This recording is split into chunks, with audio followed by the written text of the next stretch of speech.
Hey everyone, it's the Realty Queen, and thanks so much for tuning in to my next video renovation update.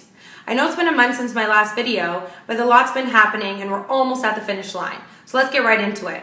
The first thing I'm going to talk about is the water pressure issue that I had and that I didn't budget for, of course. So what you do when you have a water pressure issue, the first thing is you call the city to make sure that the main water service line has been upgraded from a 1/2 inch to a 3/4 inch. Because if it hasn't, and if you fall under the right regulations, the city will come and replace it for free. But in my case, it had been replaced. So next thing I checked if it was replaced on my side, and I did have a 3/4 inch pipe as well.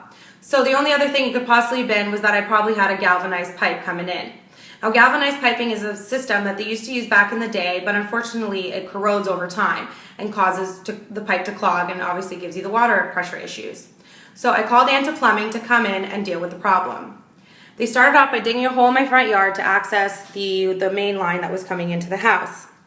Next up, they dug a hole in my basement to cut off the old line and replace it with a new copper 3/4 inch pipe. They also removed all the other galvanized piping that was in my house, so my water pressure and water is running smoothly. Next thing we did is we covered up the big hole and removed the chain link fence and the lattice work that you see there on the front lawn. Doesn't it look so much better already, just with a little change like that? And I promise there's more plans for the front yard. Now let's look at something pretty. I painted the stair railing black and white. I love paint, and you know I love to paint everything, and I think it turned out beautifully here too. Next up was I bought new light fixtures. This one is in the dining room.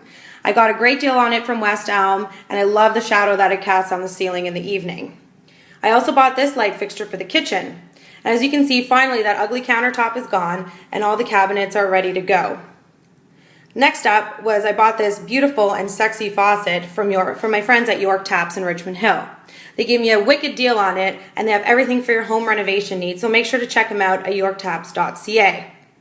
So here's another update on the kitchen. So as you can see, what I ended up doing with the backsplash to save me money was paint it. And doesn't it look so great? I used Broadway from Behr. Now this will be the last kitchen update before the big reveal.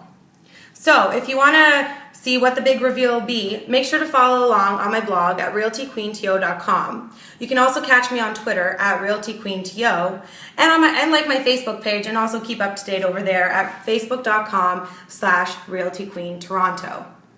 So thanks so much for tuning in, and I have one more video update to come before the big final reveal. So make sure to stay tuned. And if you don't want to miss the reveal, make sure to also subscribe to my channel. Thanks so much, and we'll see you back here again.